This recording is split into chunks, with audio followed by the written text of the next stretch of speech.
Сәлеметсіңдер ме, балалар? Қазір қазақ тілі пәні.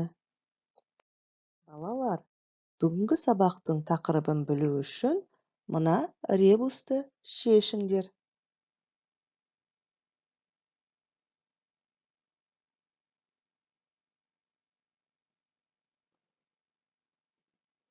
Дұрыс. Бүгінгі сабақтың тақырыбы негізгі және туынды етістік. Оқу мақсаты: өз бетінше мәтіннің тақырыбын анықтау, мәтін мазмұнын білу, негізгі туынды етістіктерді ажырату. Балалар, өткен сабақтағы білімдеріңді байқайық. Ол үшін мына тест сұрақтарын шешіңдер. Бірінші сұрақ: етістіктің сұрақтары. Екінші сұрақ: туынды етістіктер қатарын анықтаңдар.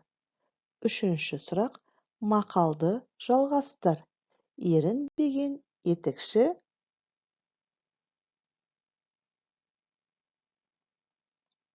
Жақсы, енді тексерейік. Өзіңді тексер. Егер барлық жауап дұрыс болса, өзіңе дұрыс белгісін қой. Балалар, оқулықтың 49-шы бетіндегі 16-шы жаттығуына назар аударыңдар. Көп нүктенің орнына атақты тұлғалардың бірінің атын қойып, мәтінді оқы.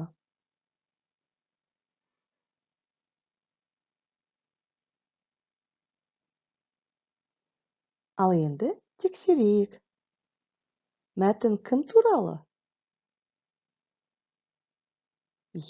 Ахмет Байтұрсынұлы туралы. Өте жақсы. Оның тұңғыш оқу құралы қалай аталады? Оқу құралы. Жарайсыңдар.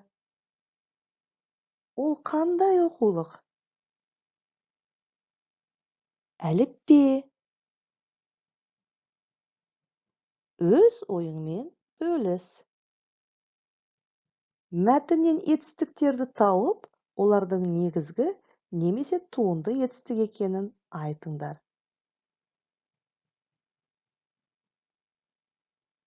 Тексерейік. Атқарды, қарастырды, жинады, жазды, жасады, шығарды. Жарайсыңдар, балалар. Етістік туралы білімдеріңді көрсеттіңдер.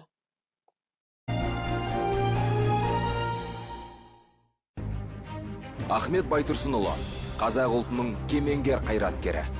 20 ғасырдағы ұлт азаттық қозғалысы жетекшілерінің бірі. Ақын, ағартушы, түркітанушы ғалым, аудармашы. Тұңғыш жалпыұлттық қазақ газетінің іргесін қалаушылардың бірі. Қазақ тілі әліпбиін жасап, қолданысқа енгізді. Ахмет Байтұрсынұлының әліпбиін Қытай, Ауғанстан және Иранда тұрып жатқан қазақтар әлі күнге дейін қолданады. Алаш қозғалысы жетекшілерінің бірі. Алаш автономиялық үкіметінің мүшесі. 1937 жылы тұтқындалып, ату жазасына кесілді. Балам деген жұрт болмаса, жұртым дейтін бала қайдан шықсын? Ахмет Байтұрсынұлы.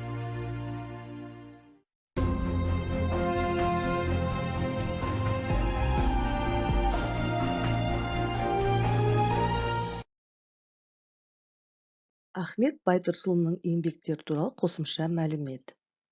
Ахмет Байтұрсынұлының оқу құралы 1912 жылы қазақша жазылған тұңғыш әліппелердің бірі. Бұл әліппе оқытудың жаңа әдістері тұрғысынан өңделіп, 1925 жылға дейін бірнеше рет қайта басылды. Оқу құралы қазіргі әдістеме тұрғысынан әлі күнге дейін маңызды оқулық ретінде бағаланады. Байтұрсынұлы қазақ тілінің тазалығын сақтау үшін қам қылды. Оның 3 бөлімнен тұратын тіл құрал атты оқулығының фонетикаға арналған бөлімі 1915 жылы, морфологияға арналған бөлімі 1914 жылы, синтаксис бөлімі 1916 жылдан бастап жарық көрді. Тіл құрал қазақ тілінің тұңғыш оқулығы. Оқулық қазіргі қазақ тіл оқулықтарының негізі болып қаланды.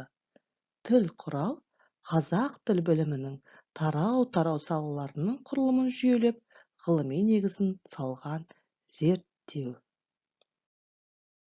Балалар, оқулықтың 50-ші бетіндегі 17-ші жаттығуды өздік жұмысы ретінде орындайсыңдар.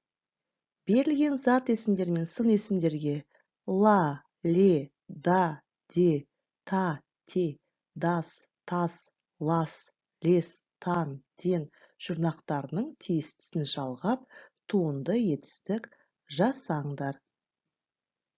Туынды етістіктердің ішінен өзің қалаған 3-4 сөзбен сөйлем құрап жазыңдар. Көркем, қатесіз жазыңдар.